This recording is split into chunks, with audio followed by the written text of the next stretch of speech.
আমি এক এক করে আসবো। আমি প্রথমে শুরু করবো অঙ্কনকে দিয়ে। অঙ্কন, দেখুন, আমি সহজ ভাষায় বলতে গেলে যে এই যে আমরা আজকে যা কিছু দেখছি না, এটার মধ্যে একদিকে যেমন আন্তর্জাতিক রাজনৈতিক একটি চক্রান্ত রয়েছে, একটা গভীর চক্রান্ত। ডিপ স্টেট দীর্ঘদিন ধরে ভারত তথা ভারতীয় উপমহাদেশকে কিভাবে প্রভাবিত করতে পারে, কিভাবে তার রাজনীতিকে নিয়ন্ত্রণ করতে পারে, কিভাবে ভারতীয় সমাজ এবং হিন্দু সভ্যতা একে ধ্বংস করতে পারে, এর একটা গভীর চক্রান্ত করছে এবং সোশ্যাল মিডিয়া তার একটা মানে অবিচ্ছেদ্য অংশ হিসেবে তারা ব্যবহার করে চলেছে। এটা দীর্ঘদিন ধরে একটা অবিশ্বাসের বাতাবরণ, একটা মিথ্যার বাতাবরণ, একটা নিজেদের মধ্যে অজ্ঞানতা যে আমরা কিছুই জানি না বা আমাদেরকে এতদিন বোকা তৈরি করা হচ্ছে, এইভাবে একটা বুঝিয়ে দেওয়া, একটা চলছে। এই চক্রান্তটা দ্য কোয়ালিশন ইয়ার্সে যখন সোশ্যাল মিডিয়া আস্তে আস্তে আসছে, মানে 2005 2010 পরবর্তী সময়কালে, সেই সময় কিন্তু প্রণব মুখার্জি নিজের বইতে লিখেছিলেন কিন্তু যে এই যে মানে সমাজ মাধ্যম আসছে এবং সেই সমাজ মাধ্যমকে একটি পাশ্চাত্য সাংস্কৃতিক একটি রাজনৈতিক চক্র তারা কিন্তু ক্রমশ এটাতে গ্রিপ করতে চাইছে, যাতে ভারতের সমাজ ব্যবস্থা, ভারত কি ভাববে, ভারত কি কথা বলবে, ভারতের ইতিহাস, ভারতের ঐতিহ্য, এটাকে কোনো মতে নিয়ন্ত্রণে আনা যায়। এটা গেল একটা দিক।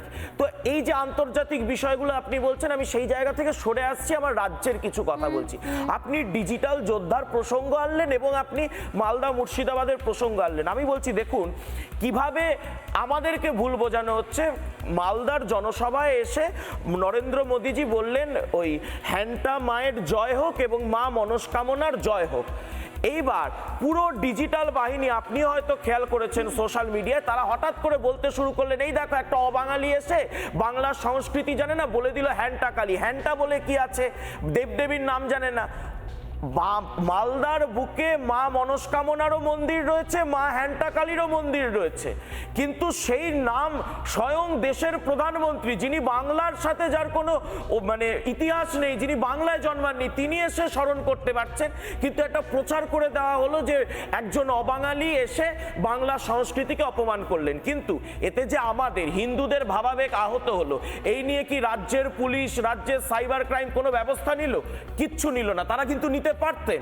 তারা কিন্তু যে ডিজিটাল যোদ্ধা নামে যারা হিন্দুকে অপমান করলেন রাজনৈতিক স্বার্থে, হিন্দুর ইতিহাস, হিন্দুর পরম্পরা, হিন্দুর ঐতিহ্য, আমাদের বাংলার মালদার পরিচয়কে নিয়ে যারা ছিনিমিনি খেললেন, তাদের বিরুদ্ধে কিন্তু কোনো পদক্ষেপ নিলেন না। আবার একটা ঘটনা, মণিকর্ণিকা ঘাট সংস্কার হচ্ছে, এই নিয়ে দেখবেন হঠাৎ করে যাদের কোনো সম্পর্ক নেই, সেই সিপিএম, যে সিপিএম ধর্ম মানে না, যে সিপিএম হিন্দু মানে দেবদেবীদের নানা সময় নানাভাবে অপমান করেছে, হঠাৎ বললেন এই দেখো বিজেপি কত হিন্দু বিরোধী, মণিকর্ণিকা ঘাটে সব দেবদেবীর মূর্তি ভেঙে চুরমার করে দিচ্ছে, সব ধ্বংস করে দিচ্ছে।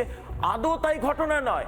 বছরের পর বছর ওখানে বিভিন্ন মন্দির প্রাকৃতিক কারণে, প্রাকৃতিক দুর্যোগে ধ্বংস হচ্ছিল, সেটাকে পুনরায় সেটাকে আরো ভব্যভাবে দিব্যভাবে তৈরি করা হচ্ছে, সংরক্ষণ করা হচ্ছে। এইটাতে সমস্যা হয়ে যাচ্ছে। অর্থাৎ টার্গেটটা কিন্তু ভারতীয় ইতিহাস, ভারতীয় সমাজ, ভারতীয় সভ্যতা। টার্গেটটা কিন্তু কি হচ্ছে? টার্গেটটা হচ্ছে আমাদের ইতিহাস, আমাদের ঐতিহ্য, হিন্দুদের জীবন যাপন। এটা আপনি বলছেন একটা বিষয় ক্লিয়ার, যে তুমি বলতে চাইছো যে সোশ্যাল মিডিয়াটাকে অ্যাকচুয়ালি হাতিয়ার করে আমরা অন্যান্য দেশ দেখেছি যেখানে ভয়ঙ্কর রকম অরাজকতার সম্মুখীন হয়েছে, সেখানে অরাজকতার আগুনে ঘি ঢালা হয়েছে। আর এখানে তাহলে সেক্ষেত্রে সোশ্যাল মিডিয়াকে হাতিয়ার করছে বিরোধীরা। আমরা বলি ন্যারেটিভ বিল্ড তৈরি করা, মানে একটা জনমানুষের মধ্যে একটা ভুল ধারণার গতিপ্রবাহ চালনা করে দেওয়া, যে আমি সোশ্যাল মিডিয়া খুললেই আমি দেখছি আচ্ছা এইটা অ্যাকচুয়ালি এরকম, উনি ভুল বলেছেন, উনি এটা ভুল হয়েছে, এটা অপরাধ হয়েছে।